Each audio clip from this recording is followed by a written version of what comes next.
মাছ-মাংস না থাকলে কিছু না হোক ডিম আমাকে রাঁধতেই হবে, না হলে দেখব গেটের বাইরে জোম্যাটো সুইগি এসে হাজির। একদম ২ মিনিট ম্যাগির মতো ঝটফট রান্না। ডিম সেদ্ধ বসিয়ে দিন, অন্যদিকে মসলাটা বানিয়ে নিন। কড়াইতে সাদা তেলে রসুন আর কাঁচা লঙ্কা খানিকক্ষণ ভাজুন।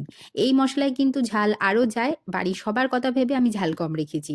এবারে চিনেবাদাম আর গোটা জিরে দিয়ে আরও খানিকক্ষণ ভেজে নিয়ে ঠান্ডা হলে এগুলোর সাথে ধনেপাতা আর নুন মিশিয়ে থেতো করে নিন। একটু দানা দানা রাখবেন। ওই তো ঠিক ধরেছেন, থেঁচা বানাতে হবে। এরপর কড়াইতে সাদা তেলে কুচানো পেঁয়াজ গোলাপি আভা আসা অবধি ভাজুন। দেখবেন বেরেস্তা যেন না হয়ে যায়। এবারে মশলার পেস্টটা দিয়ে নাড়ুন। তারপর দিয়ে দিন খোসা ছাড়ানো ডিম। খানিক নেড়েচেড়ে দিন মশলার পাত্র ধোয়া সামান্য উষ্ণ গরম জল। জল ততটাই দেবেন যাতে গ্রেভি ডিমের গায়ের সাথে লেগে থাকে। আর দিয়ে দিন কয়েক দানা চিনি, শুধুমাত্র টেস্ট ব্যালেন্স করার জন্য। এবারে ডিমের গায়ে মশলাটা মেখে গেলে গ্যাস অফ করুন। তৈরি ডিম থেঁচা। আপনি চাইলে ডিমের বদলে চিকেন বা পনির দিয়েও ট্রাই করতে পারেন, সবেতেই এটা হিট। গরম ভাতের সাথে জাস্ট জমে গেছিল। কর্তার পাতে ডিম পড়তেই মুখে হাসি, জিভে জল। এরকম ভিডিও আরও চাই? তাহলে করুন সাবস্ক্রাইব।